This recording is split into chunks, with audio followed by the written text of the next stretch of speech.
누가 내란 집단이냐, 누가 위헌적인 집단이냐, 그걸로 갑니다. 여러분, 윤석열 대통령이 이 역사 관련해가지고 독립기념관장 지명하고 이럴 때 어떤 논쟁이 일어났습니까? 누가 대한민국이냐, 그게 국회에서 싸움이 났잖아요. 그죠? 건국절 갖고 이거 연장선상에 있는 거고, 이승만 박정희 대통령이 싸웠던 누가 대한민국의 정통성을 갖고 있는가, 공산주의자들과 싸웠던 그 싸움이 리터 매치로 온 겁니다. 이게 복잡한 문제가 아니에요. 그러면 누가 더 위헌적이냐, 누가 대한민국이냐, 그거를 이제는 토론해서 싸워야 되는 거예요. 민주당은 왜 위헌 정당인가? 제가 첫 번째로 주장하겠습니다. 윤석열 대통령이 표현한 대로 예산 탄핵 집단이다. 국회는요, 국민을 위해서, 헌법을 위해서, 대통령과 보조를 맞추면서 국익을 위해서 입법 활동을 해야 되는 거지, 국민이 뽑은 대통령을 끌어내리기 위해서 국회 활동을 하는 게 아니에요. 자, 보십시오. 원전 생태계 지원 비용 요번에 민주당이 1112억 원 잘랐습니다. 이게 왜 중요하냐면요, 이게 지금 우리나라 생존이랑 연결돼 있거든. 여러분들 이거 주변에 젊은 사람들이 다 버려주십시오. 지금은 장난칠 때가 아니에요. 원전 생태계가 왜 중요하냐, 문재인이 박살낸 거 복구시켰다, 그거 다 알죠. 근데 최근에 우리나라 산업부 장관이 미국이랑 원전 MOU를 체결한다, 이런 얘기를 해요. 미국이 이제는 전력을 필요로 하거든. 근데 미국이 30년간 원전 생태계가 파괴됐기 때문에 설계 능력만 좀 갖고 있고 유지, 보수, 운영, 제조에 대해서 약해졌단 말이에요, 미국이. 근데 우리가 문재인이 토막 내놓은 원전을 윤석열이 살린 것을 넘어서 체코에 수출하고 이런 일이 일어나니까 미국이랑 MOU 얘기가 나오는 거야. 근데 지금 이 민주당이 뭘 했어요? 원전 생태계 지원금을 1100억을 잘라버렸어, 최근에. 반국가 집단이죠, 이게. 그 다음에 지금 우리나라에서 어떤 산업이 미국이랑 연결될 가능성이 크냐면은 방산이랑 조선 다음으로 원자로 SMR, 이 새로운 원전 먹거리거든요. 소형 모듈. 이걸로 유럽에 팔아야 되고 미국이 이거를 원한단 말이에요, SMR을. 미국은 이게 전략자산으로 보는 거거든. 근데 이거 한미관계 파탄으로 가는 겁니다. 이거 일부러 이러는 거예요. 원전 수출 보증도 감액을 했고, 첨단 제조 기술 부품 장비 개발도 감액을 하고, 청년 일 경험 지원도 감액을 하고 1600억을 잘라버렸어요. 청년들 못 살게. 연수사업도 다 잘라버리고. 그 다음에 또 충격적인 건 뭐냐면은 대통령실의 특활비 82억 원 하던 거를 빵원으로 잘라버렸어요. 이 대통령 하지 말라는 거지. 누가 위헌적인 활동을 했고, 누가 내란적인 활동을 했고, 누가 먼저 국정 마비를 시켰냐고. 그 다음에 검찰 특경비 특활비를 잘랐습니다. 587억 원. 이거 왜 이런 거예요? 이재명, 대북송군, 위정교사, 선거법 위반, 백현동, 성남FC, 김혜경 버카부터 해가지고 줄줄이 소세지잖아요. 근데 이게 수사가 진행이 되고 재판이 진행될 때마다 이재명한테 나쁜 소식이 나오고 그러니까 검찰을 아예 그냥 없애버리겠다는 사인인 거야, 이게. 감사원, 문재인과 관련된 태양광 통계 조작 이런 거 계속 해고 있거든요. 게다가 선관위까지 털었던 게 감사원인 거예요. 그러니까 못 보겠다 이거지. 감사원까지도 탄핵이 될 정도면은 경찰도 잘라버리고, 동해 심해 가스전 개발도 505억 원 예산이 책정돼 있었는데 8억으로 줄여들었어. 이 뭐야? 우리나라 기름 한 방울 안 나가지고 그렇게 힘들어하는 거잖아요. 중동에 기웃거리고 러시아에 기웃거리고, 대한민국에 유전 하나 터졌다고 그렇게 전 국민이 좋아했는데 그것도 개발하지 말래. 이 정도면은요, 국정 운영을 하지 말라고 내란 선동을 하는 거예요, 이게. 그 다음에 더 엽기적인 거는 요번에 윤석열 대통령 특수활동비 빵원으로 줄였는데 문재인한테는 96억 원을 편성을 해줬어요, 당시 민주당이. 문재인이는 96억 원 쓰라고 줬는데 윤석열 대통령은 빵원 쓰래. 먼저 대통령이 계엄령을 선포할 수밖에 없게 만든 배경을 만든 게 누구입니까? 우리 국민들이 이걸 똑바로 알아야 돼. 윤석열 대통령이 뭐 의대 증원 해가지고 믿고 뭐 때문에 믿고 그런 거 다 알겠는데, 그래도 이 정도는 우리가 알자고, 기본적인 국민으로서. 자, 그 다음에 민주당이 증액한 문재인 이재명 예산을 보면요, 신재생 에너지 금융 지원, 이게 문재인 때 그리고 이재명 당대표 때 합한 금액인데, 이 중국이 좋아하는 거 신재생 에너지를 2300억을 증액해버렸어요. 신중하겠다는 거거든. 태양광 늘리겠다는 거거든. 풍력 발전하겠다는 거거든요. 신재생 에너지 보급 지원 1600원. 이거 전라도 태양광 카르텔 좋아할 일이겠네. 이게 반대한민국이죠. 보면은 새만금 이런 거, 고속도로 이거 다 이거 수익성 없는 거예요. 이런 거에다가는 다 돈을 바르는데 검찰, 경찰, 다음 세대 국정 운영에 필요한 거, 미래 에너지는 다 잘라버려. 한미 관계와 전 세계에 수출할 수 있는 원전 관련된 거 다 없애버려. 이게 반대한민국이죠. 위헌 정당이죠. 그래서 예산 탄핵이라는 표현을 대통령이 쓴 건데, 이 민주당은 또 어떤 폐악질을 벌였습니까?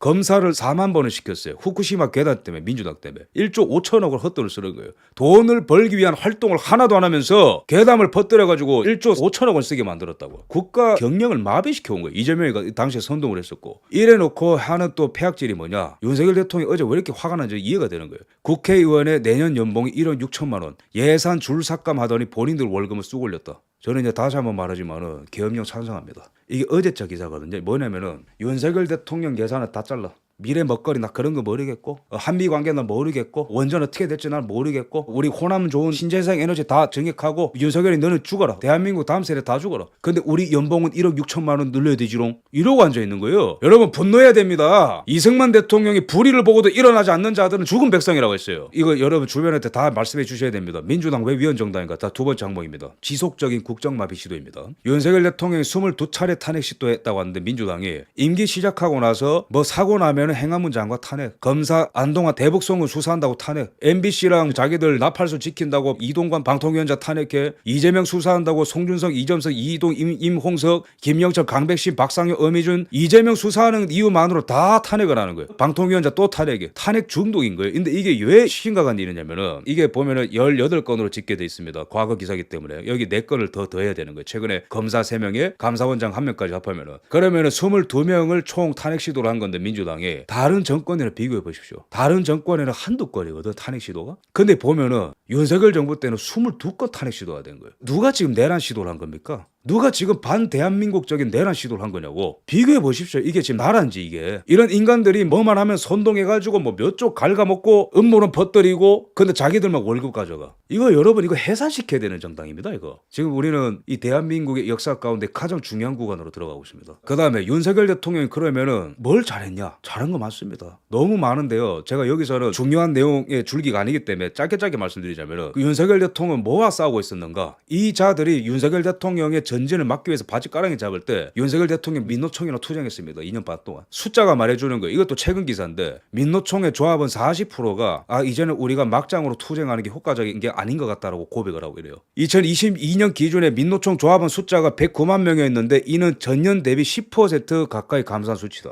올해 조사하면 아마 더 떨어진 걸로 나올 겁니다. 22년 기준이고 21년 대비니까. 노조 숫자가 381에서 225개로 줄었대. 이 왜 그런 줄 아세요? 윤석열 대통령이 검찰 출신이기 때문에 야 회계장부 까봐. 거기서 다 기법을 하는 거예요. 그래서 이 그래프를 보시면 공시율이 높아집니다. 민노총은 줄어들고 강성노조에서 나와서 아주 약한 노조가 양산이 됐고 그 양산된 노조들은 전부 다 공시율이 90% 넘어요. 그거 누가 그랬어요? 문재인이 그랬어요? 아니면 그 전에 정권이 그랬습니까? 윤석열 대통령이 총대 메고 싸운 겁니다. 민노총이랑 싸운다는 거냐 종북 주사파랑 싸운다는 거거든. 그래서 최근에 민노총의 간부 한 명이 15년 선고받았잖아요. 1심에서 간첩질 해가지고. 목숨 걸고 싸운 대통령입니다. 그 다음에 또 봅시다. 이번에 그러면은 또 어떤 중요한 탄핵 시도가 있었냐? 이창수 중앙지검장 탄핵이죠. 이게 중요한 게 뭐냐면은 이원석이 검찰총장으로 있을 때는 탄핵 시도를 안 했죠, 그죠? 근데 이창수 중앙지검장 들어오고 몇 개월 만에 왜 이런 일이 일어나지 아십니까? 이창수 중앙지검장 되고 나서 문재인과 이재명 관련된 수사가 엄청 빨라지거든요. 그러니까 이제 저마들이 놀래가지고 이창수 중앙지검장 탄핵하고 지금 그런 거예요. 그러니까 이 보시면은 이원석 보십시오. 문재인 수사에 대해서 질문을 받을 때 전직 대통령께서는 재직 기간에 국민을 대표했던 분이기 때문에 신중을 가야 된다. 앞으로도 그럴 거다. 이렇게 대답하는 거예요.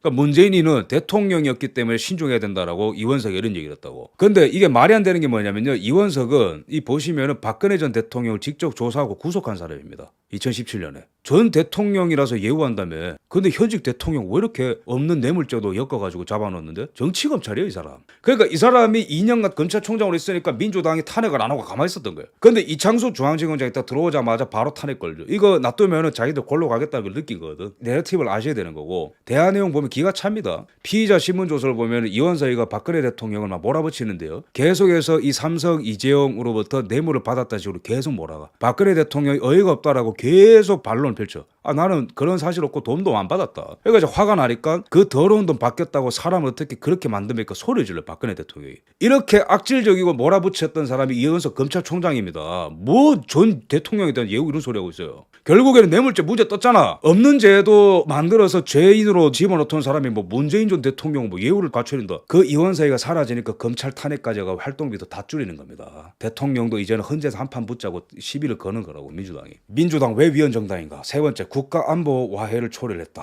이거 굉장히 중요합니다. 민주당이요 최근에 간첩적 개정을 반대했습니다. 이거는 국제사회에 알려져야 되는 거예요. 위구르 인권유린, 티베트 인권유린, 그 다음에 대만 침공을 하려고 준비하고 있는 중국 공산당, 러우 전쟁에 부품되고 있는 중국 공산당, 건설 장비되고 있는 중국 공산당, 전 세계 해킹하고 있는 중국 공산당이 미국의 선거에 개입하고 있는 그 중국 공산당의 위협이 우리나라도 있는데 미국에도 드론 날리고 난리거든요. 중국 유학생들이. 우리나라에도 윤석열 대통령 항공모함이 있는 거기에도 드론 날리고 그렇게 잡혔죠. 그래서 간첩죄를 개정하자고 하니까 알겠다고 해놓고 민주당이 또 말 바꿔서 안 하겠다. 이 왜 그런 걸까요? 지금 이 나라의 안보는 심각한 상황입니다. 중국 공산당의 간첩들이 활기를 치고요. 삼성의 기술을 빼가고 군사 기밀을 빼가고 난리예요. 이런 상황 속에서 왜 우리나라의 민주당은 간첩죄 개정을 반대할까? 적국 말고 외국을 위해서 이적 행위를 한 사람도 처벌한다라는 게 간첩죄 개정안의 주요 골자입니다. 민주당은 지금 대한민국의 국가 안보에 와해를 초래하고 있습니다. 그러면은 윤석열 대통령이 탔었던 항공모함을 불법 촬영한 중국인은 누구로 나타났냐? 우수 공산당원으로 나타났습니다. 여러분 이 타임라인이 우연이 아닙니다. 중국 공산당이 지금 트럼프 당선 때문에 위험해졌어요. 그러면서 본인들이 전 세계에 개입하고 있는 것들이 막 걸리고 있어. 근데 대만도 그렇고 우리나라도 그렇고 일본도 그렇고 이제 좌파들이 넘칠수록 중국 공산당이 좋거든. 근데 여 보면은 윤석열 대통령 항공모함을 촬영한 중국인이 결국엔 우수 공산당원으로 지금 밝혀졌단 말이에요. 며칠 전에, 이틀 전에. 근데 민주당이 이 타이밍에 딱 간첩법 개정안을 반대를 해. 이게 우연인지 아십니까? 그래서 윤석열 대통령 이거는 반국가 행위를 한다고 낙인을 찍고 헌재에서 마지막 승부를 보자라는 거예요. 누가 대한민국인지. 그리고 그 공을 지금 대한민국 국민들한테도 돌린 겁니다. 일정 부분을. 지금 우리나라 해군 사병이 1,000만 원에 중국에 한미훈련 기밀을 넘기는 나라가 됐습니다. 지금 우리나라는 간첩법 개정이 필요합니다. 또 얼마 전에 정보사의 군무원이 화이트 요원, 블랙 요원 명단을 중국인한테 넘겼고 휴미트 절반이 발각되어서 북한에서 곡사포로 처형된 일이 있었습니다. 이 정도로 지금 국가안보 정보기관이 다 무너지고 있는 거예요. 국정원도 제 역할 못하고 문재인이 다 물들어나서. 지금은요 이승만 박정희 대통령이 지금 이 순간을 살았다면 저는 똑같은 선택을 했다고 봅니다. 장담합니다. 왜? 똑같은 위기 속에서 똑같은 선택을 했기 때문에. 그 다음에 대한민국의 이 민주당은요 왜 위헌정당인가? 대한민국 안보를 와해하고 있는데 이 그림을 보셔야 됩니다. 종북 주사파와 결탁을 하고 있다. 이게 과언이 아닙니다. 윤석열 대통령 발언이. 최재형 북한에서 내려온 것이 확실히 되는 주체 사상은 인민의 혼의 안에서 살아 숨쉬는 영원한 에너지다. 뭐 이상한 소리 한 최재형. 이 사람은 촛불 행동이랑 어울리는 사람이에요. 촛불 행동의 김민웅은 민주당의 김민석 최고위원의 형입니다. 외곽에서 활동을 하고 탄핵 군부를 떼고 국회 안에서는 이자들이 탄핵 청문회를 열고 이런 구조인 거예요. 그래서 이게 한 세트다 이렇게 보는 겁니다. 넘어가고요. 우리나라 산업 자체가 지금 반도체, 디스플레이, 2차 전지 전부 다 중국한테 다 역전당했습니다. 자, 점유율 보시고요. 통신기기, 선박, 자동차, 철강, 석유화학 모조리 다 따라잡혔습니다. 이제는 우리가 중국한테 속국이 되느냐 마느냐 그 기로에 있는 거예요. 대한민국의 청년들이 각성하라. 중국의 속국으로 되도록 내버려 둘 거냐? 자유 대한민국으로 국익의 결단을 해서 살릴 거냐? 조선도 중국한테 밀리고 있대. 67대 20. 철강 저가에 중국이 덤핑을 때려가지고 우리나라 철강업체 다 죽고 있어요. 그래서 윤석열 대통령이 외교 분쟁이 일어날 거 알고도 최근에 뭘 꺼냈냐? 중국의 저가 철강에 관세 부과를 검토했어요. 어제입니다. 어제 아주 중요한 기사가 많았던 거예요. 그러면 중국 입장에서 뭐죠? 대한민국의 보수 대통령 날려야지. 이렇게 되는 겁니다. 상황이 지금 신중이냐 반중이냐 글로 가는 거라고. 자, 그럼 윤석열 대통령 반도체 관련해서 뭐 했냐? 네덜란드랑 외교 잘해서 네덜란드 ASML 최대 노광장비 기업, 전 세계 노광장비 90% 공급, 한 대 5천억, 연간 100대만 생산하는 ASML로 쓰면 반도체 안 들어갑니다. 근데 이 ASML이 있는 네덜란드랑 외교를 잘해서 당선되고 그 해부터 관리를 잘해서 반도체 R&D 센터 투자를 해달라고 해서 우리나라한테. 그래서 결국에는 올해에 확정이 됐지 않습니까? ASML 최초로 해외에 R&D 센터를 짓게 됐는데 그게 우리나라 대한민국이다. 철저히 미국이 주장하는 반도체 디커플링 속으로 들어오는 거거든요. 공급망 불확실성 속에서 ASML을 우리 쪽으로 끌어오는 삼성이 지금 파운드리 시장에서 점유율 딸리니까 이런 국익적인 애국적인 행보를 하고 있던 대통령이 윤석열 대통령입니다. 자, 그 다음에 화웨이 전수조사까지 했다. 문재인은 이거 거부했습니다. 트럼프 정부에서 화웨이 전수조사 해달라는 거 문재인은 거부했거든요. 외교 분쟁 생길 거도 알면서도 윤석열 대통령이 2024년 4월에 국정원한테 시켜가지고 화웨이 장비를 우리나라 정부기관이 얼마나 쓰고 있는지 전수조사를 했어요. 이런 것도 알아야 된다고. 자, 그 다음에 넘어가면은 대미 투자를 확대해서 세계 1위, 미국에 투자한 세계 1등 국가가 우리나라입니다. 전체적으로 글로벌주의, 세계주의, 친미, 자유국가 속으로 들어가서 자유국가들에게 영향을 미치는 글로벌 자유국 국가의 코너스톤 역할을 했던 게 윤석열 정부라고. 이 나라가 안보가 어려워? 그럼 방산 수출해줘. 이 나라가 전력이 딸려? 그러면 원전 수출해줘. 이 나라가 반도체가 없어? 그러면 반도체 제공을 해줘. 대한민국 없으면 이 전 세계 자유 문명이 굴러가지 않습니다. 이제 그 정도로 중요한 역할을 했다고. 문재인이는 거기서 다 탈피를 했고, 그 다음에 일본과의 관계를 잘해서 불화수소 의존도를 중국에서 일본 쪽으로 돌렸습니다. 우리가 중국이랑 외교 분쟁이 생기면 반도체 수급이 끊길 뻔했거든요. 중국한테 이거 기대면은. 근데 한미일 동맹이 강건하기 때문에 일본 쪽으로 돌린 거예요. 대한민국의 정말로 위험한 상황에 대비해가지고 이런 거를 다 해놓은 대통령입니다. 어디 이런 대통령을 탄핵하냐고. 그다음에 윤석열 대통령이 또 뭐 했냐? 문재인과 이재명은 중국의 쉐쉐, 대만의 쉐쉐, 뭐 중국은 삼봉으로 이런 집단이 어떤 정책을 했는가 제가 보여드렸고, 윤석열 대통령은 자유 대한민국과 대한민국을 긍정하는 정신을 우뚝 세우고 미국이 주도하는 글로벌 해양 세력 가운데 네트워크 가운데 대한민국을 밀어넣었단 말이에요. 그것도 모자라서 대한민국에 참 우리나라 보훈처가 이때까지 잘 못해가지고 참전 요원들도 소홀히 돼가지고 옷도 제대로 된 거 못 입었는데 윤석열 대통령 국가보훈부 만들어가지고 우리나라의 이 군 기관 같은 것도 살려놨어요. 이런 대통령이 있었습니까? 물론 이때까지 보수 정권이 하던 거에 연장선상에 있는 거지만 이런 것들을 우리가 알아야 된다는 거예요. 자, 그 다음에 국회. 우리나라 헌법에 보면요, 제3장 국회 40조에 보면 입법권은 국회에 속하죠. 이런 권한이 있습니다. 하지만 책임이 있어. 국회, 너네 책임이 있다고. 여러분 논쟁에서 지지 마십시오. 감히 헌법을 위반하는 내란죄를 저질러 계엄령? 노노노. 이미 국회가 자신들이 갖고 있는 권한을 남용하고 오용했습니다. 무한대로 탄핵 시도를 했거든. 그러면 헌법상 대통령한테 있는 권한인 계엄령 선포를 왜 하면 안 되는데, 너네가 먼저 2년 반 동안 대통령 바지가랑이 붙들고 탄핵 시도를 22번을 했으면 윤석열 대통령도 그에 합당한 헌법에 명시된 자신의 권한을 쓰는 거예요. 그게 대한민국 민주공화국의 헌법의 골자라고. 그러면은 국회는 권한을 남발했는데 어떤 책임을 졌나 봐야지. 국회의원은 국가 이익을 우선하여 양심을 따라 직무를 행하고 그 지위를 남용하여서 국가 공공단체 또는 기업체와의 계약이나 그 처분에 의하여 재산상의 권리 이익 또는 직위를 취득하거나 타인을 위하여 그 취득을 알선할 수 없다. 쉽게 말하면 부정부패 비리하지 말라는 거예요. 당신들이 그만큼 권한이 세면은 그만큼 책임을 지라는 거지. 그 책임을 안 지면은 위헌정당. 국회의원은 청렴의 의무가 있다. 어이 민주당, 청렴의 의무를 지켰어? 물어봐야 된다는 거예요. 우리 국민들이. 민주당과 관련된 사법 리스크가 이렇게 많아요. 송영길 돈봉투 뿌리고 막 난리가 났죠, 그죠? 최근에 관련자들 유죄 판결 받고 난리야. 이재명 위정교사, 선거법 위반, 대장동, 백현동, 법인카드, 성남FC 뭐 끝도 없이 이어지죠, 그죠? 근데 최근에는 이화영 녹취록이 터졌는데 김성태가 사실은 이재명 사법 로비하는데 돈을 냈다. 누구한테 했을까요? 권순일한테 했을 가능성이 굉장히 큽니다. 이런 게 녹취록이 터졌고 입법부와 사법부의 사법농단과 입법농단이 버젓이 있는데도 처벌받지 않는 이 나라가 국가 비상사태 안에 있는 게 아니라면 어떤 나라가 비상사태 안에 있는 겁니까? 그리고 이러한 집단은 종북 주사파와 놀아나는 집단이다. 이런 식으로 커렉션이. 이걸 꼭 알아야 됩니다. 이 대만의 사례를 봅시다. 이제 윤석열 대통령이 국제사회에 메시지를 내야 되는 거예요. 지금 미국에서도 보면요, 보수주의자들이 한국 상황을 잘 모르고 민주주의 위협받고 있다 이런 얘기하는데 그거 빨리 바로잡아야 됩니다. 이게 대만과 한국의 사례와 이런 거를 역사의 사례를 막 얘기해야 되는 거예요, 윤석열 대통령이. 대만 같은 경우에 2달 전에 어떤 일이 있었냐면은 총통견제법 대부분 위원이라면서 대만 헌재에서 국민당이 입법 폭주를 할 때에 기각을 때린 거예요. 무슨 말이냐면은 라이칭더가 새로운 민진당 반중 정당이 총통을 배출했죠, 올해. 근데 국회는 우리랑 비슷한 거예요. 국민당이 제1야당으로 의석수를 많이 가져갔단 말이에요. 그러니까 그 야당 국민당 친중이거든요. 반중 라이칭더를 계속 못 살게 구는 거예요. 그래서 어떤 입법 시도를 했냐면은 총통견제법. 자, 첫 번째, 우리가 원할 때 총통은 국회에 나와서 소상히 모든 걸 다 설명해라. 두 번째, 대만의 국민들은 국민당이 요구를 할 때에 정확한 팩트를 제시해야 된다. 이거 보면 입법 독재법이거든요, 이게. 근데 그게 대만 헌재에서 위헌으로 선언이 되면서 기각이 난 거예요. 그래서 반중 라이칭더 총통이 국정 운영에 탄력을 받게 됐다. 윤석열 대통령이 국제사회에 이런 메시지를 던져야 됩니다. 지금의 시대 정신은 반중이다. 트럼프 당선 이후로 1번부터 7번까지 다 반중이다. 관세를 때려도 반중이고 장벽을 세워도 반중이고 마약이 들어오는 것도 반중이고 모든 게 다 반중이다. 트럼프는 부정선거 규명도 반중이고. 근데 지금 중국을 견제하는 데 있어서 일본, 대만, 대한민국이 너무 필요한데 대만과 대한민국의 거대 야당이 폭주를 하고 있다. 친중 정당들이. 그래서 우리 대한민국을 지켜야 된다. 이런 식으로 연설을 좀 해야 되는 거예요, 빨리.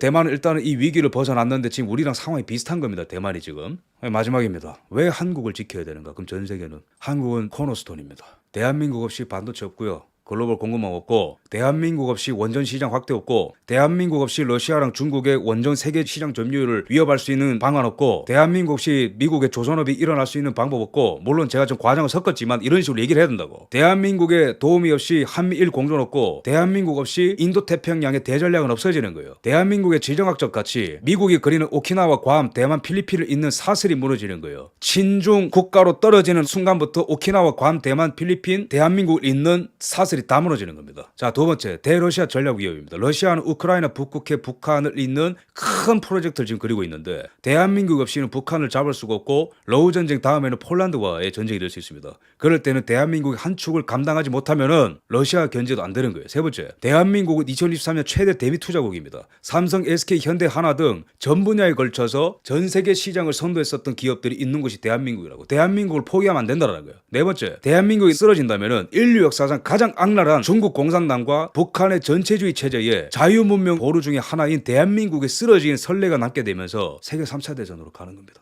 이 내용을 갖고 지금 윤석열 대통령은요, 대국민 담화문과 전 세계 대상으로 지금 발표를 해야 됩니다. 깃발을 들면은 따라 나설 사람 굉장히 많습니다. 눈치 보지 마십시오. 대한민국 헌법과 대한민국 역사와 대한민국 국민들과 대한민국 미래 세대를 위해서 윤석열 대통령이 정말 어려운 때지만은 결단을 해주시기를 간곡히 부탁드리겠습니다.